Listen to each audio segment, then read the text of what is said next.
নাদিয়া বেগম তার বাসার কাজের ছেলেকে জিজ্ঞেস করলো, আফজাল, হিসাবে 10 টাকা কম আছে। আফজাল বলল, জি ম্যাডাম, আমার বেতন থেকে কেটে নেবেন। এভাবে বলে আফজাল বাজারে ব্যাগ নিয়ে রান্নাঘরে চলে গেল।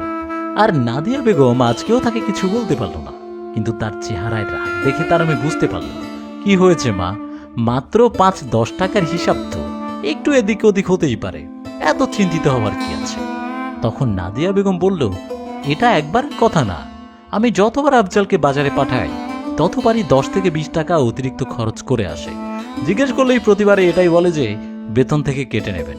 তখন মেয়ে বলল, আচ্ছা তাহলে কেটে নিও সেই টাকা থেকে, এতে সমস্যা কি? সেটা তো আমি কেটেই নেব, কিন্তু সে এই 10-20 টাকা দিয়ে কি করে এটাও তো জানা দরকার। নাদিয়া বেগম চিন্তায় পড়ে গেল। মেয়ে বলল, আচ্ছা এখন বাদ দাও তো মা, এমনি বাসার সব কাজ তো সে অনেক ভালো মতোই করে, এখন এই 10-20 টাকার জন্য নিজের মন খারাপ করো না। একথা বলেই মেয়ে চলে যায়।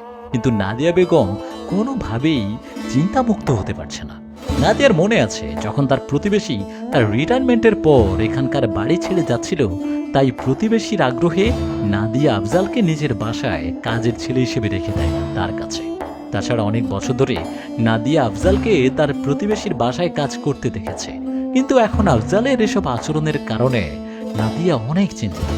নাদিয়ার সন্দেহ হচ্ছে যে আফজালের আবার কোনো খারাপ অভ্যেস হলো না তো, যেটার জন্য সে প্রতিবার 10 থেকে 20 টাকা অতিরিক্ত খরচ করে।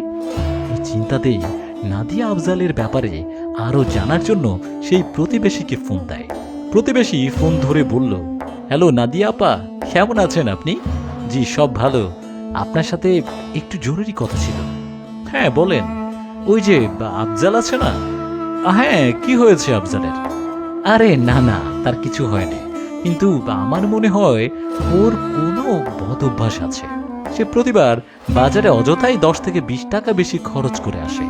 নাদিয়ার কথা শুনে প্রতিবেশী হেসে দেয়। যখন আফজাল ছোট ছিল তখন আমি তাকে বাজারে কুড়িয়ে পেয়েছিলাম, সে ভিক্ষে করছিল, তখন আমি তাকে আমার সাথে নিয়ে এসেছিলাম, কিন্তু আমাদের সাথে থাকার পরেও সে আমাদের মতো হতে পারেনি। নাদিয়া বলল, আমি কিছু বুঝলাম না, বিষয়টা আপনি একটু খুলে বলুন তো। প্রতিবেশী বলল, আসলে এখনো যখন আফজাল বাজারে কাউকে ভিক্ষে করতে দেখে, তখন তার পকেট থেকে সে 10 থেকে 20 টাকা বের করে সেই গরিব ভিক্ষুককে দেয়। সে সময় সে ভুলে যায় যে তার পকেটে থাকা সেই টাকাটা তার নিজের না।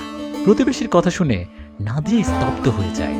আর আফজালকে দেখে সে ভাবতে লাগে, একটা গরিব আর একজন গরিবকে সাহায্য করতে একবারও পিছপা হয় না, অথচ আমরা 2-4 টাকা নিয়ে তা নিয়ে কত যে গরিবের উপর সন্দেহ করতেই ব্যস্ত হয়ে পড়ি। মানুষের প্রতি মানুষের ভালোবাসা চিরকাল অটুট থাকুক, এই শুভকামনায় আজ শেষ করছি।